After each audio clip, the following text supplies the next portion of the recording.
And our presentation, so I'm a nurse, paediatric nurse working in Williamson Children's, but I have also just moved into research. So I'm a clinician researcher working with Williamson Children's. And in Williamson Children's services at Sunshine Coast University Hospital, we realised that we need to look at what our aims and objectives were and develop our research agendas and make sure that the research projects that we were embarking on and putting our efforts and the funding into was not just something that necessarily researchers wanted to do or thought this was a good idea, or even just the clinicians thinking, hey, we have an issue with this, let's try and figure out what we should be doing or that sort of thing.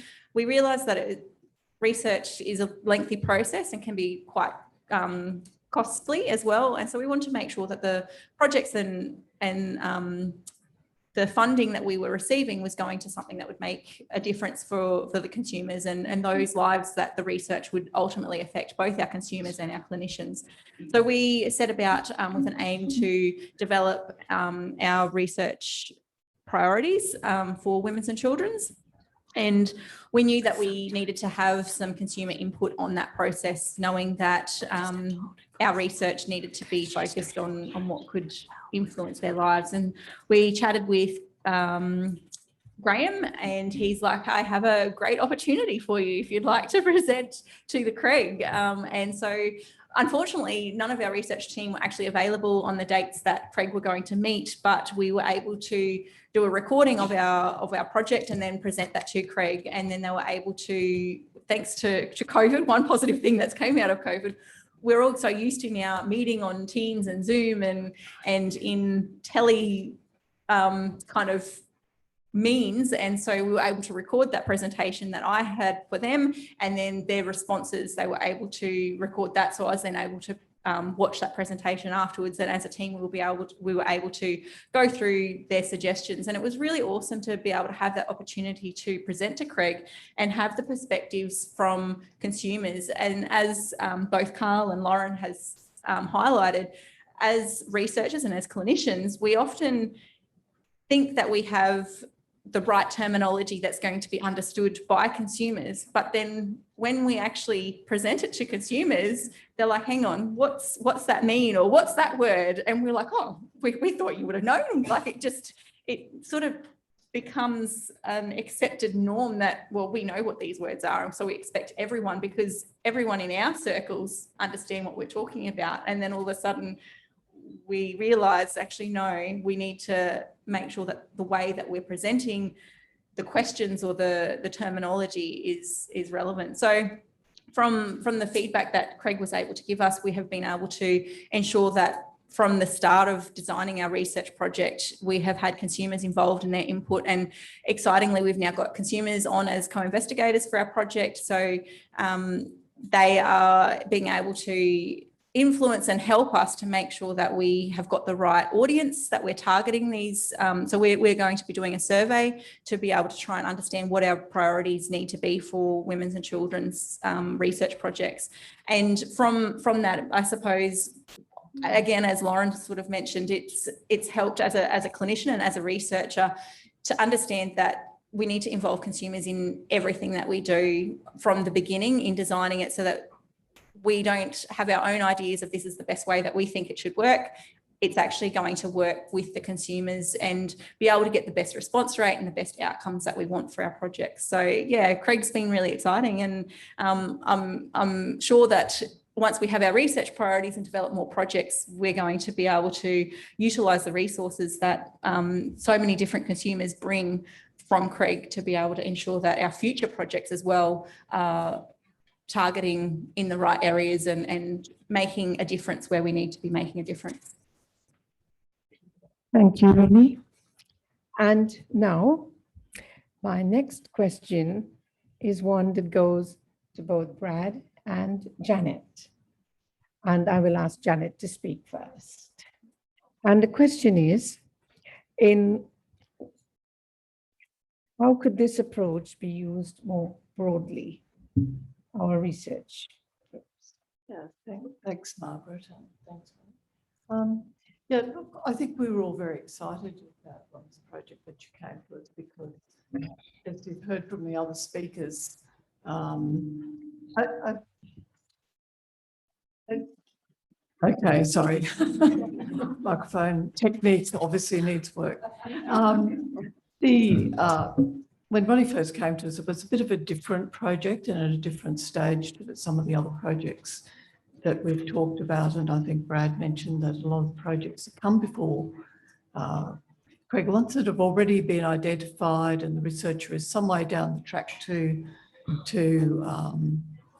thinking about how they're going to go about it and what methodologies they're going to use, and where CREG can really come into its own in those circumstances seems to be in that documentation review, in perhaps raising perspectives of, you know, how a client might receive something.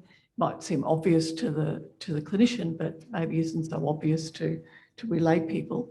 So I think we've gradually grown in confidence in that area as a CREG group. I think, even though I've only been involved since March 2021, we're sort of getting a bit more of a handle on exactly what we can offer in those situations.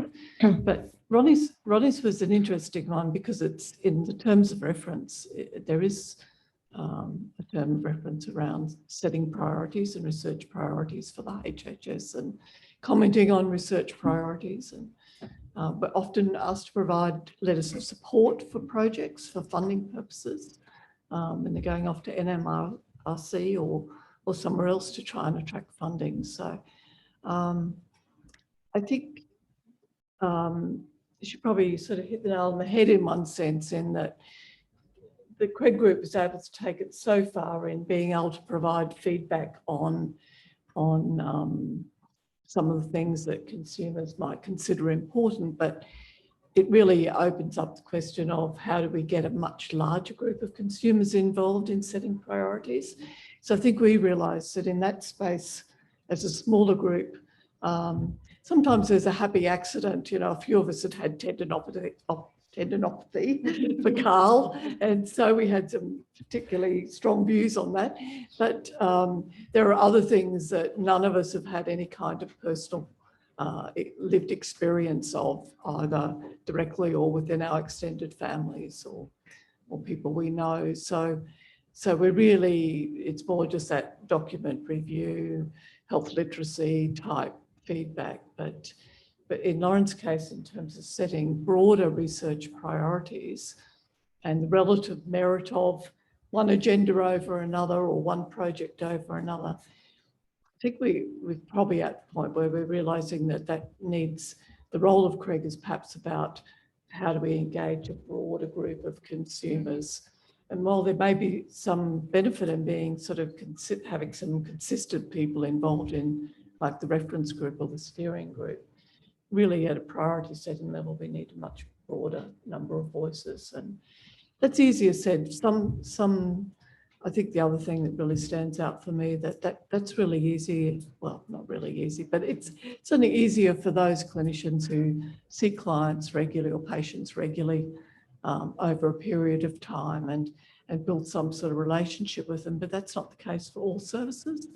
And so I think it's one of the areas we probably need to work on more, is where there isn't that regular interaction with a group of patients. How do you recruit additional consumers to be involved? Thank you, Janet. And now we'll hand over to Brad.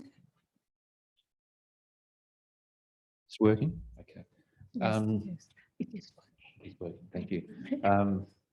I guess the thing that sticks in my mind is this has been a two-way discussion and engagement in the simplest and sincerest terms.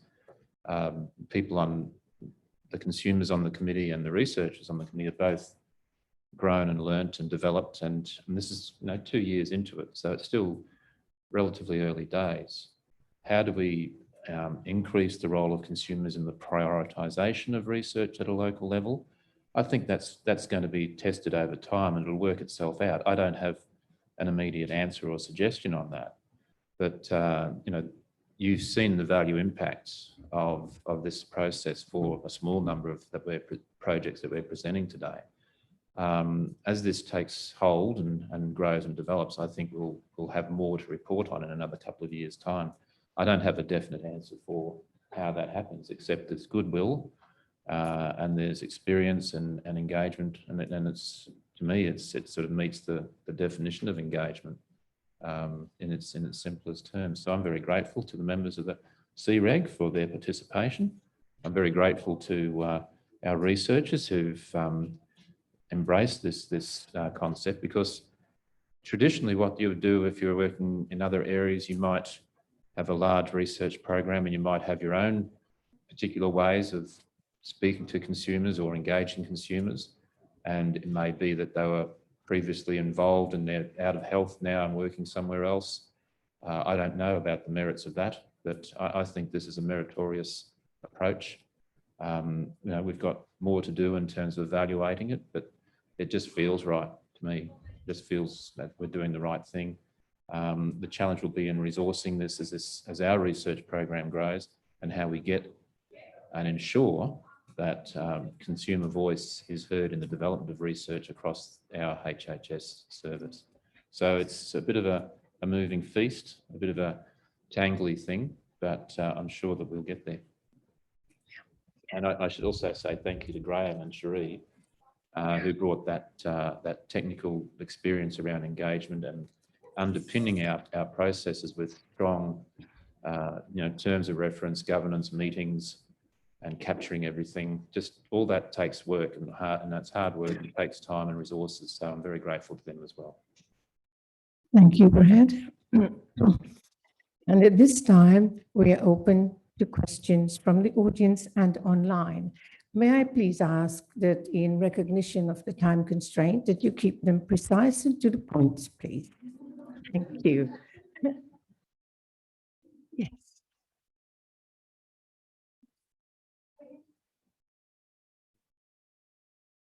Thank you. My name is Russ Humphrey. I'm a consumer representative, Metro South Health.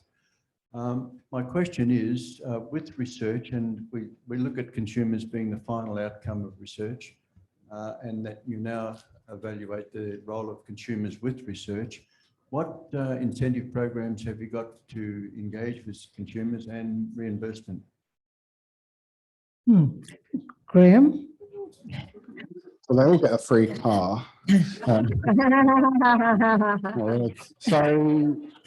we have a system, I think, similar to most other health services in Queensland.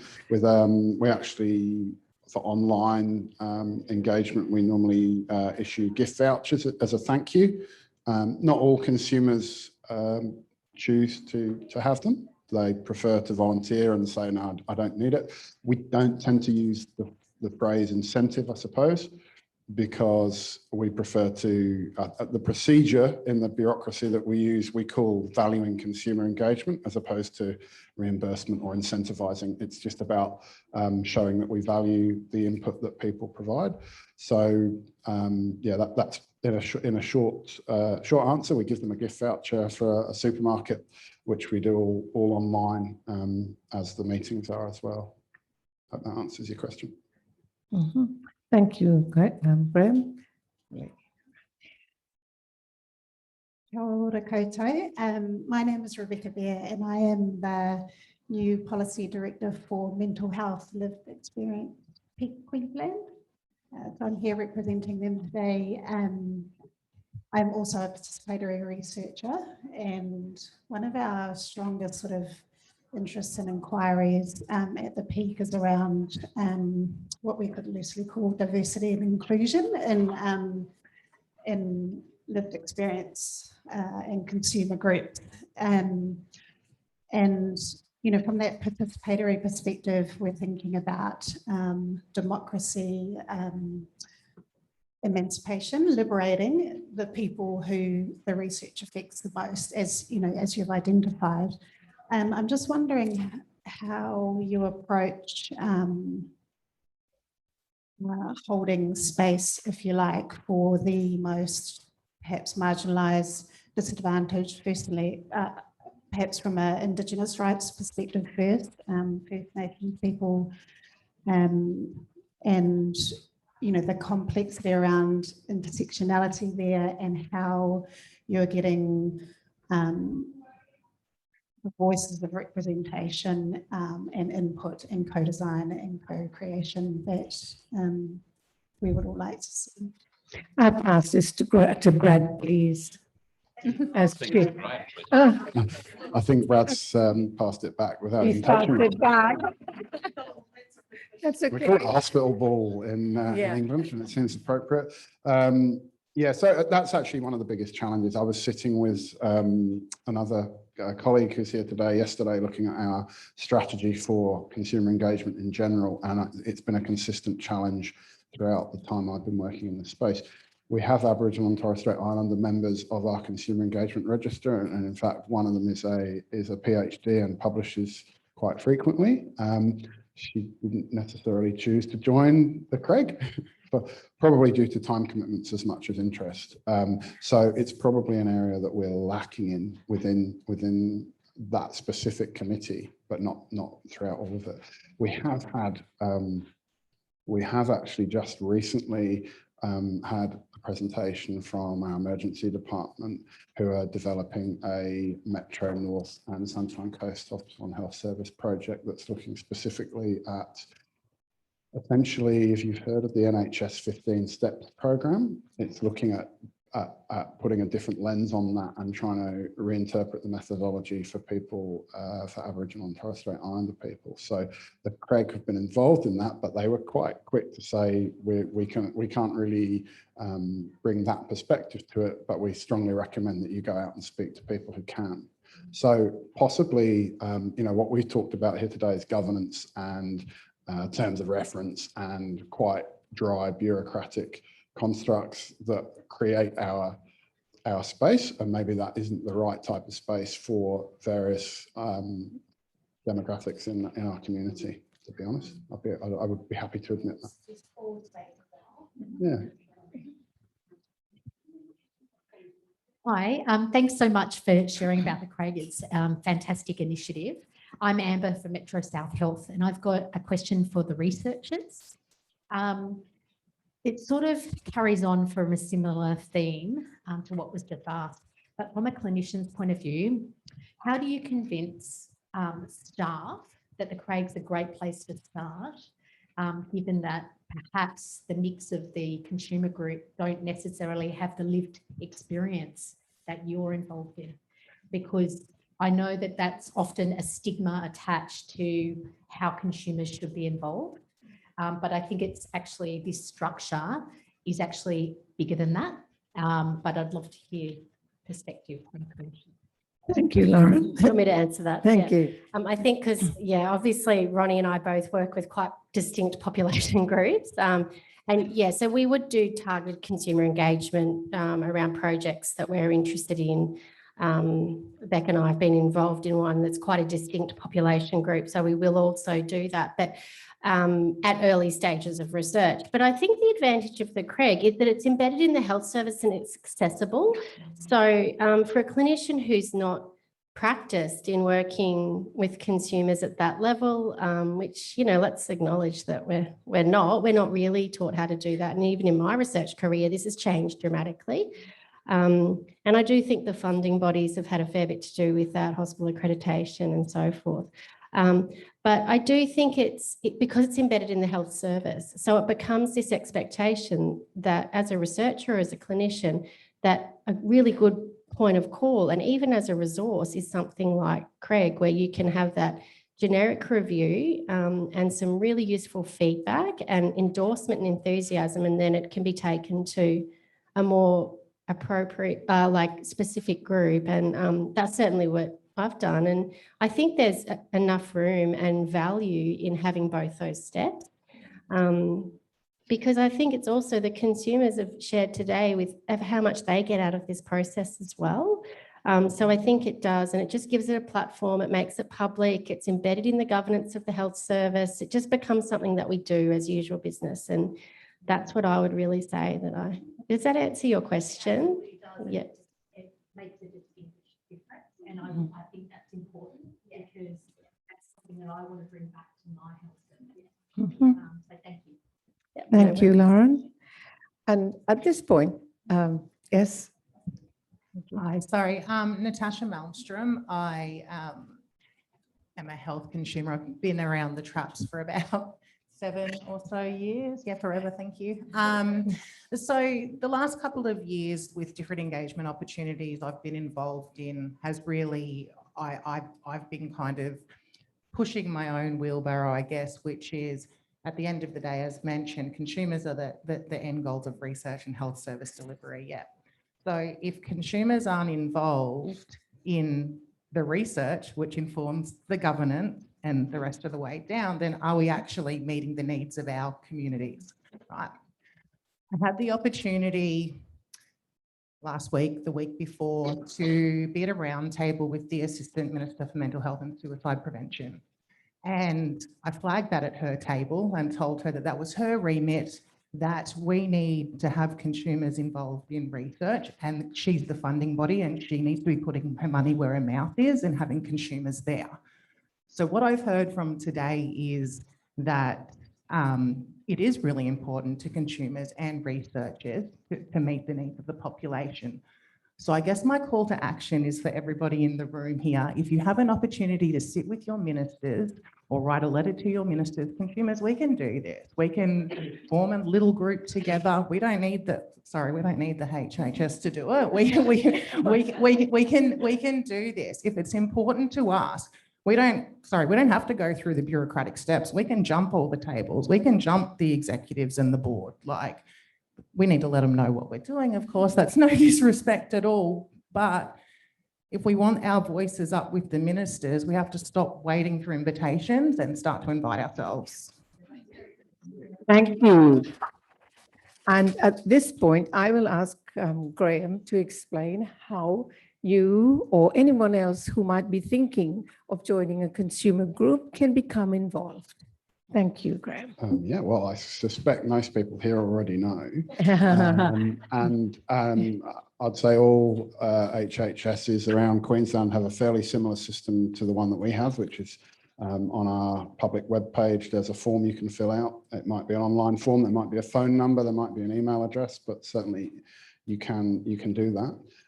I just wanted to address briefly what Natasha commented on there as well, because the conference that I was at in 2015, where I saw Simon Denegri, I think his name is, present about the UK consumer research organisation that he was the chief executive of. The story that he told there that was really interesting, and I won't do it justice, was essentially what you've just talked about, and it was HIV patients who basically campaigned, I think, outside possibly the BMJ, something like that. And they demanded that because the research that was being done was about their healthcare, that they needed to be involved. And that's really what sparked, probably 20, 30 years ago, that process. And he was now at this point, it's an organisation called Involve, which I think is funded by the NHS. That's specifically what they do. And they've got things like plain English abstracts in journal articles, really important things like that. So that when we're doing our Dr. Google, if we look into research, we can find plain English abstracts that will actually tell us what this thing's about in words that we can understand. So I think that's really important. I don't know whether Brad's got any thoughts on how it works in Australia, but yeah. Thank you, Graham. We've just got some questions here from the online audience, or perhaps in the audience who are using Slido. Is that okay to pitch a couple of those now? Just a couple. Oh, just a couple. All right. Yes. Yeah, 15 we've got minutes, 10 okay. minutes to go. So someone has asked, have there been times when the CREG had pitched research problems or questions to researchers for investigation? If not, how could this happen? I'll ask the researchers, somebody on the research. Did you want? So is the question whether the CREG would put questions out to researchers to answer? Is that the question? Yeah. No, the question is if someone has pitched a research question, is it just taken up by the researchers? Well, it's about finding the avenue for that The to avenue take for place. it, yeah. So it's certainly it's important what we can do about it locally. We may not have the expertise in that particular area, but we can certainly take a conversation forward to try and find an avenue for that to take place. I think we've had 1 or 2 suggestions in our discussions that have not necessarily resulted in research taking place at the Sunshine Coast, but certainly we don't sort of just put that aside. We try and discuss how we can make that go forward to the best of our ability. Thank you. Hope that I think there's satisfies.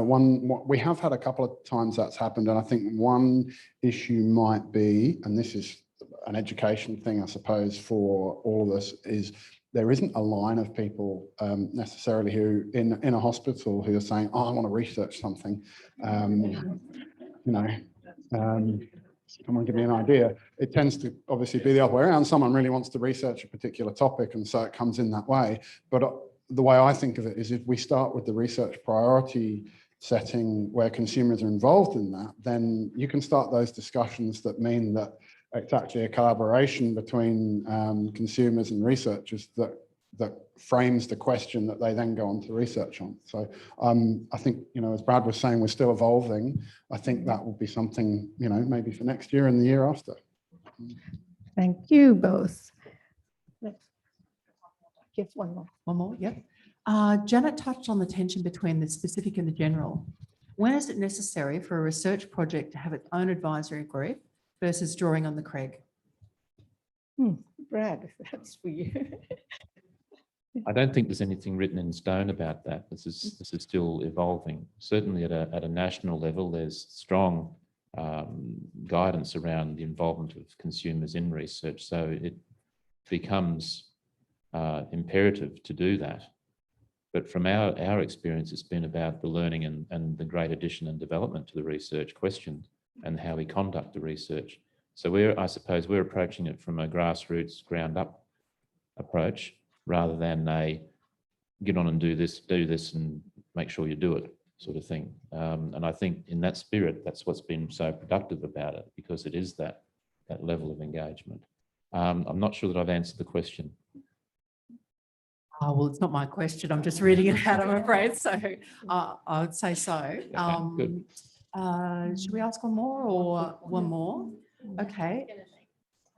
Oh, sorry. Yeah. I was actually, yep, okay. Just in relation to the former question, which kind of relates as well about the general and the specific.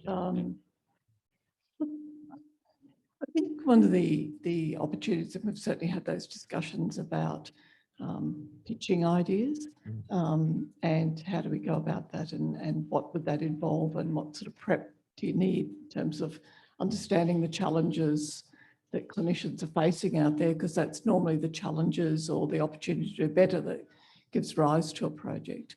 I think one of the opportunities, like most of the, in fact, all of us here today as consumers are also involved in a range of other service improvement initiatives throughout the hospital or on some regular safety quality committees, etc.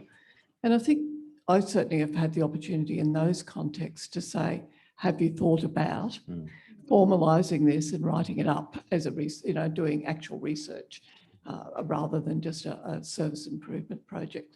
So I think there's that opportunity for consumers to promote research as well through the other activities they've been involved in. Yeah, forums, yeah. Okay, thank you, Janet. Can you discuss if there was any initial funding for the setup of the group? Yes, no.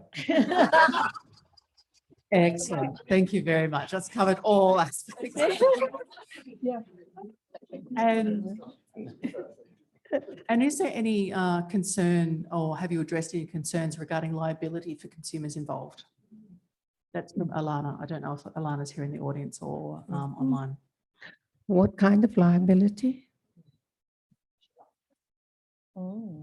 I don't. So when consumers sign up to our consumer register, they are essentially covered under our insurance policy as consumer representatives from a health service wide perspective. And I'm glad to say we've never had to test how that works. So I know I answered a question to someone from finance a long time ago. So I know they're on the policy. In terms of this, I presume that question is going more to the heart of involvement in research and liability.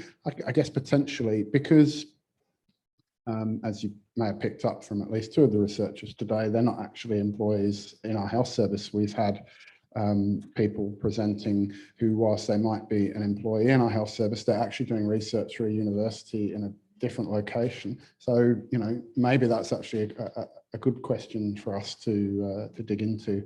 But hopefully at a desktop level and an online situation, we're not going to get into any issues. No. Okay, thank you, Graham. One quick question from somebody up the back. Had her hand up. What's it? Did she? Yeah, somebody. Okay, thank you. And now, on that note, we have come to the end of our segment. And I believe that we have presented so much evidence to prove why research is so important to everyday persons like consumers who use the system. Because consumers use the language that the professionals do not use. Consumers understand the language in a different way. And with so many very eloquent researchers today presenting to us and showing just how much what the consumers have actually contributed to their research has made it more viable. And as Brad has said, we have not reached the end of this program, and we don't know what lies ahead. And I hope that this has inspired a lot more people to look into research as an area of enhancing consumer involvement. Because with consumers involved in what is happening around them and to them, it is the only way that health professionals can be guided into providing a care that is comfortable and more to the person's liking. And this is really the basis of having consumers involved in research. And Natasha, I especially commend you for your question. Yes. Because I believe that the more consumers stand up for themselves, because health is your responsibility. And if you want something done, the only way to do it is to take the first step forward and keep walking into it. And on that note, I thank you all for attending and all the people online who have listened to us. And I hope that we will continue, Brad, with your lovely initiative. Thank you.